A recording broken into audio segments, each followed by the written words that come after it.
would be Blue Dream, Sour Diesel, and Bubba Kush. Those are the different brand names that are out there. And the reason why a dispensary would more than likely stock something like Blue Dream is because it has very good yield. Can you repeat please your name again? The name of them are Blue Dream, Sour Diesel, and Bubba Kush. And the reason why they're going to stock Blue Dream is because they get a good price point on Blue Dream. They get a good price point on Blue Dream because it has really good yield. So when you grow Blue Dream, you're going to get more poundage for the plants that you're growing. So therefore, your cost per pound when you grow Blue Dream is going to be low. So therefore, a cultivation center is likely going to give you a decent deal on it, and therefore it improves your cost per pound if you're running a cultivation center. And therefore, it is also a popular strain, and also is a good economical strain. Therefore, the cultivation center gets some wins because it lowers the cost per pound and lowers the fixed costs. And its dispensary can also make some decent margin because they got it as a bigger deal, and it's also popular. That's when I go to these guys. It's a hybrid. Which one? Blue Dream. It's a hybrid. Yeah. It's an indica hybrid, so it'll be more like a 70-30, which means 70% indica, 30% sativa. So it's a hybrid, but at the same time, so when you got a hybrid, it's going to give you, both effects.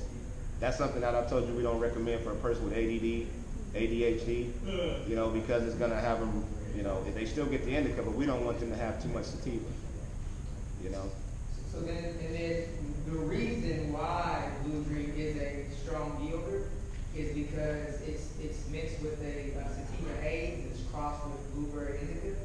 And so that is why the genetics of Blue Dream is a heavy yielder is primarily because the blueberry indica genetics behind Blue Dream. Sour Diesel is popular because of the taste and smell, so it's more of a connoisseur type of strain. Bubba Kush is strong kind of because of the brand name, and it also has very popular. So people talk about Kush and things of that nature. So this is Bubba Kush, and then I talked to kind of Seth and Kirk, and they kind of laid out some of their favorite strains. So they had Lindsay Lohan, Charlie Sheen, Rare Darkness, and Larry LG. Those are some of the different types of strains that they enjoy. What's typically the percentage of THC in this product? Well, in Colorado, this is an issue. Right now, they never put a limit on our THC, so our plants are around 29 to 30%, all of them. Yeah, it's really a lot. It's really a lot. You find that's really high. We don't need it, but to stay in the market, these people keep developing better and better and better. So most people who come and smoke in Colorado usually have the first time kind of not the best experience. It's not the best experience your first time if you're not a real big smoker, or if you're not used to these products. You get there and you'll get a sativa that will completely send you to the hospital. We have that a whole lot. When people come in town, they smoke and they end up at the emergency room because of the high THC content. Yeah, psychoactively just tears you apart, and there's nothing wrong with you. The doctors will send you right home, give you a glass of milk, or some chalky substance to try to bring you down. But it's just that it psychoactively just got you kind of racing because you never felt that before, and you make yourself have a panic attack. Yeah. So yeah, 29% is average, 23% is low, 19% it stays on your shelf. Can you go back up for a second? Back slide. What's the breakdown of all these IPAs? So that, as far as their numbers, as far, no, not on these particular strains. Sour diesel, we've never kind of sat back and looked at the CBDs on these strains. which is interesting. I will research it and find out. Very low. But I've never kind of bothered with these because I deal in heavy CBD strains that are actually for CBDs and strains that are actually for THC. So the market's changed so much in Colorado that they're completely separate. Yeah, they're completely separate, and they can't be in the same room. They can't have in the same lab. They can't touch each other. They can never cross-contaminate. These are the laws they have for us to mess with an implant and a cannabis marijuana plant. They cannot have the same ground. We can't even do them outside in the same area. So that's kind of the rules that they set in place for us not to be able to do both. You know, so we have the same type of rules that kind of keeps us from doing everything, but we had to fight to get each rule. So, you know.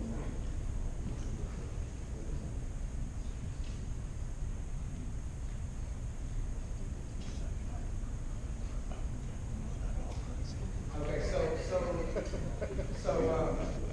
y'all ready?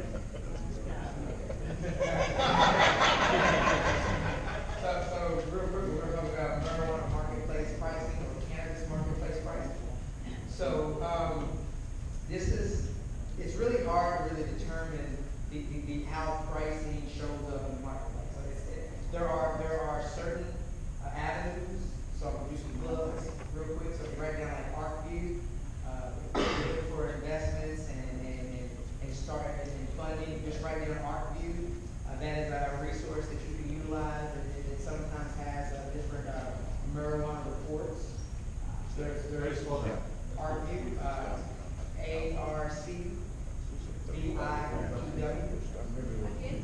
BIEW, ARC, BIEW. Again, we don't mind partnering with groups, so we're going to tell y'all other people, other advocates. Another thing is called marijuana business daily. They produce a marijuana fact book. Okay? They produce a marijuana fact book. It gives you a lot of different data. It's called marijuana business daily. And they also do events. They're just a little more costly than kind of hourly, but they're still great events. So it's hard to really understand the pricing of the industry. Okay, so what we tried to do is we've done our own kind of research, and what we did is the top left, that's kind of the price per pound. When you think about the price per ounce, when you think about value versus mid shelf versus top shelf, and this is more of an average across the U.S. And what we try to do is show, September versus October, so you can kind of see how indices change. And then we kind of show like a year to date. And so what you see is the top shelf has actually is increasing. So prices of top shelf suggest that the year to date, which is the last column, is $312 an ounce, that September and October is higher than that. So it looks like the top shelf strains are increasing in value. When you think about mid-shelf, you see mid-shelf is decreasing in value. And when you think of premium strains, they're also decreasing in value. So that means that if you have a dispensary, you're looking at your product mix and you're trying to determine if you're going to reorder, and the data would suggest that you can improve your profit margins and your financial projections if you move from value strains to top shelf strains, because you can see your prices are going down on mid shelf and value, but the cost of running your business is not. So you may want to move to top shelf products until value and mid tier rebounds and improves its profit margins. Yes, sir. And where do you get these values for the Florida one? So for the Florida one, that's what I highlighted actually. So the Florida one,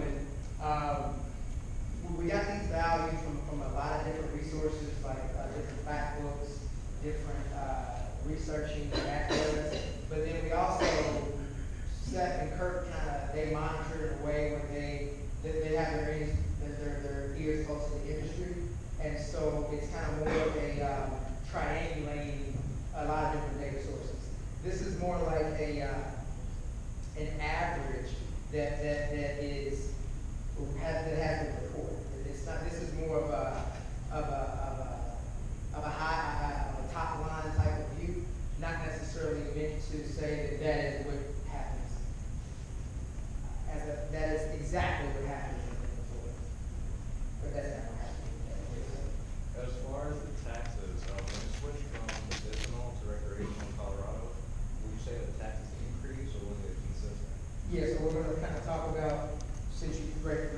so you see this little section here that says recreational tax.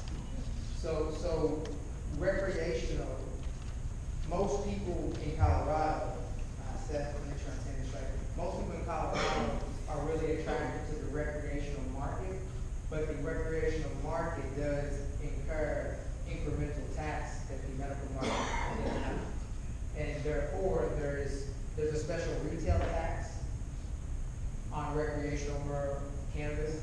There's a 15% excise tax on wholesale of marijuana. And there's a 2.9% general sales tax. So there's all these extra taxes that gives you like an effective tax rate of like 35% on the recreational side. So in every market is gonna vary, but more than likely the recreational